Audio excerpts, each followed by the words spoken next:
गुणप्रविष्टाय धीमहि गुणशरीराय गुणमण्डिताय गुणेशानाय धीमहि गुणातीताय गुणाधीशाय गुणप्रविष्टाय धीमहि एकदन्ताय वक्रतुण्डाय गौरीतनयाय धीमहि गजेशानाय बालचन्द्राय श्रीगणेशाय धीमहि गणनायकाय गणदैवताय गणाध्यक्षाय धीमहि गुणशरीराय गुणमण्डिताय गुणेशानाय धीमहि गुणातीताय गुणाधीशाय गुणप्रविष्टाय धीमहि एकदन्ताय वक्रतुण्डाय गौरीतनयाय धीमहि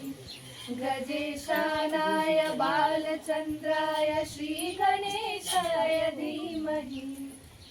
ಇದನ್ನ ಸಸ್ಯಜನ್ಯ ತೈಲ ಹಾಗೂ ಪಶು ಕೊಬ್ಬಿನಿಂದ ತಯಾರಿಸ್ತಾರೆ.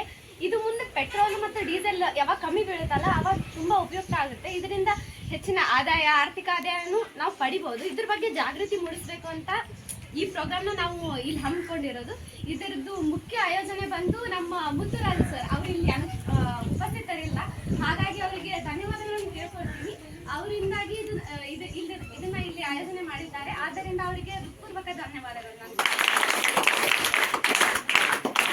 ಜೈವಿಕ ಇಂಧನನ ಹೊಂಗೆ ಮರ, ಸಿಮರುಬ, ಈ ತರ ಜಟ್ರೋಪ, ಬೇವು, ಈ ಎಲ್ಲ ಗಿಡಗಳಿಂದ ತಯಾರಿಸಲಾಗುತ್ತೆ. ಅದ್ರ ಬೀಜಗಳಿಂದ ಮಾರೋದ್ರ ಮೂಲಕ ಆದಾಯವನ್ನು ನಾವು ಪಡಿಬಹುದು. ಇದನ್ನ ನಾವಿಲ್ಲಿ ಜಾಗೃತಿ ಮೂಡಿಸಬೇಕು ಅಂತ ಇವತ್ತು ಈ ಕಾರ್ಯಕ್ರಮ ಮಾಡ್ತಾ ಇರೋದು. ಮೊದಲನೇದಾಗಿ ಈ ಕಾರ್ಯಕ್ರಮವನ್ನು ನಾವು ವಿಜ್ಞಾನಿ ವಾರಕ ವಿಘ್ನೇಶ್ವರ ಲಂಬೋದರನನ್ನ ಸ್ಮರಿಸುವ ಮೂಲಕ ಶುರು ಮಾಡಬೇಕು ಅಂತ ಅನ್ಕೊಂಡಿದ್ದೀವಿ. ಆದ್ರೆ ಪ್ರಾರ್ಥನಾ ಗೀತೆಗಳ ಮುಂಚೆ ಇದನ್ನ ಉದ್ಘಾಟನೆ ಮಾಡ್ಬೇಕಲ್ವಾ, ಹಾಗಾಗಿ ಗಿಡಗಳಿಗೆ ನೀರೆರೆಯುವುದರ ಮೂಲಕ, ಅದು ನಮ್ಮ ಕೃಷಿ ವಿಶ್ವವಿದ್ಯಾಲಯದ ಒಂದು ಪದ್ಧತಿ.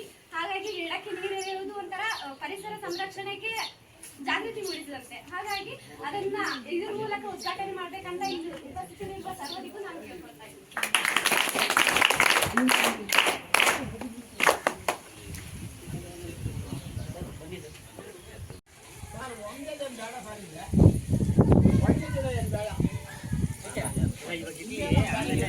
ಜಾಸ್ತಿ ಬರ್ತೈತೆ ದೇವಸ್ಥಾನ ಪಾಯ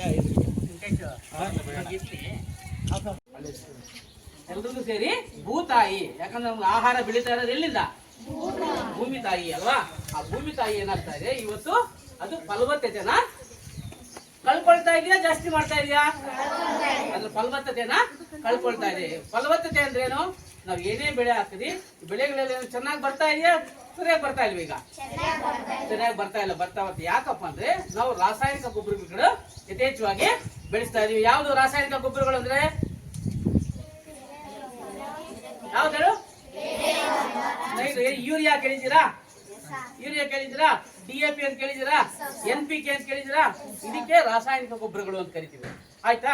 ಮೊದಲೆಲ್ಲೂ ನಮ್ಮ ಜಮೀನಲ್ಲಿ ಕಳೆ ಬಂದ್ರೆ ಕಳೆನ ಹೊರರಲ್ಲಿ ಲೇಬರ್ ಕರ್ಕೊಂಡೋಗಿ ಹೊರರಲ್ಲಿ ತೆಗಿತಾ ಇದ್ರು. ಇವತ್ತೆಲ್ಲ ಏನ್ ಮಾಡ್ತಾ ಇದಾರೆ? ಕಳೆಗೆ ಔಷಧಿ ಹೊಡಿತಾ ಇದ್ದಾರೆ, ಕಳೆ ಔಷಧಿ ಅಂತ. ಆಯ್ತಾ? ಮೊದಲು ನಮ್ಮ ಬೆಳೆಯಲ್ಲಿ ಏನೇ ರೋಗಾಣುಗಳಿದ್ರು ಅದಕ್ಕೆ ಹೊಂಗೆ ಎಣ್ಣೆ, ಬೇವಿನ ಎಣ್ಣೆನ ಸ್ಪ್ರೇ ಮಾಡ್ತಾ ಇದ್ರು. ಇವತ್ತೆಲ್ಲ ಏನ್ ಸ್ಪ್ರೇ ಮಾಡ್ತಾ ಇದಾರೆ? ಔಷಧಿ ಸ್ಪ್ರೇ ಮಾಡ್ತಾ ಇದಾರೆ. ಈ ತರ ರೋಗಾಣುಗಳಿಗೆ ಔಷಧಿ, ಕಳೆ ತೆಗೀಲಿಕ್ಕೆ ಔಷಧಿ, ನಾವು ಅಕ್ಕಿ ರಾಗಿ ಬೆಳಿಬೇಕಂದ್ರೆ ಔಷಧಿ, ಎಲ್ಲದಕ್ಕೂ ಔಷಧಿ ಬಳಸಿ ಬಳಸಿ ಬಳಸಿ ಏನಾಗಿದೆ, ಭೂಮಿ ಫಲವತ್ತತೆ ಕಳ್ಕೊಂಡಿದೆ ಅನ್ನೋದು ಒಂದು. ಆಮೇಲೆ ಏನಾಗ್ತಾ ಇದೆ, ನಾವು ಅಡಿಗೆ ಏನಲ್ಲಿ ಮಾಡ್ತಾರೆ? ನಿಮ್ಮ ಮನೆಯಲ್ಲಿ ಅಡಿಗೆ ಏನಲ್ಲಿ ಮಾಡ್ತಾರೆ?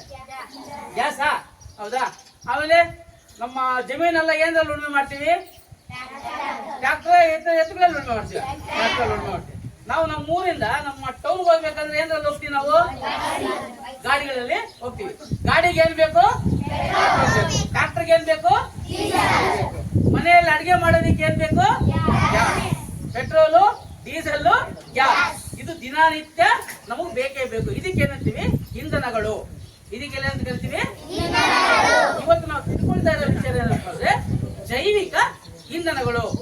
ಜೈವಿಕ, ಅಜೈವಿಕ ಅಂತ ಕೇಳಿದಿರಾ? ಏನು ಜೈವಿಕ ಅಂದ್ರೆ? ಯಾವ್ದಕ್ಕೆ ಜೈವಿಕ ಅಂತೀವಿ? ಟೇಬಲ್, ಮನೆ, ಗಾಡಿ, ಇದೆಲ್ಲ ಜೈವಿಕ. ಪ್ರಾಣಿ ಪಕ್ಷಿ ಇದೆಯಲ್ಲ ಅದಕ್ಕೆ ಜೀವ ಇದೆಯಾ?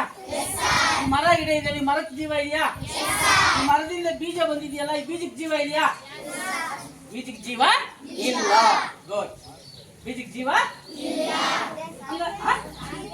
ಇಲ್ಲ. ಯಾರು ಹೇಳಿದ್ದಿದೆ? ಆಮೇಲೆ ಬೇವಿನ ಬೀಜ ಪರಿಚಯ ಇದೆಯಾ ನಿಮಗೆ? ಇದೆಯಾ? ಹೆಂಗಿರುತ್ತೆ? ಇದೆಯಾ? ಗುಡ್. ಬೇವಿನ ಬೀಜ. ಆಮೇಲೆ ಇದೇನ್ ಬೀಜ? ಹಿಪ್ಪೆ ಬೀಜ ಅಂತ. ಇದ್ರ ಗಿಡ ಈ ತರ ಬರುತ್ತೆ. ಹಿಪ್ಪೆ ಮರ, ಕರವನ್ಯ ಮರ, ಅಮುರ ಮರ, ಶಿವರೂಪ ಮರ, ಎಲ್ಲಾ ಮರಗಳನ್ನ ನಾವು ಬೆಳೆಸಿದ್ರೆ ನಮಗ್ ಬೇಕಾದಂತ ಡೀಸೆಲ್ ನ ನಾವೇ ತಯಾರು ಮಾಡ್ಬೋದು. ಹಂಗಾಗಿ ನಾವೆಲ್ಲ ಸೇರಿ ಏನ್ ಮಾಡ್ಬೇಕು? ಮರ ಗಿಡನ ಮೊದ್ಲೇನ್ ಮಕ್ಳೇ, ನಾವು 20-30 ವರ್ಷದ ಹಿಂದೆ ಒಂದೊಂದು ಹಳ್ಳಿಯಲ್ಲಿ ಅಣ್ಣ ತಮ್ಮಂದ್ರೆ 4-5 ಜನ ಇರ್ತಾ ಇದ್ವಿ. ಹೌದಾ? ಇವೆಲ್ಲ ಒಬ್ಬರೇ ಇರೋದು. ಅಣ್ಣ ತಮ್ಮ ಇಬ್ಬರಿದ್ರೆ ಬೇರೆ ಬೇರೆ ಆಗಿರ್ತೀವಿ. ಅವಾಗ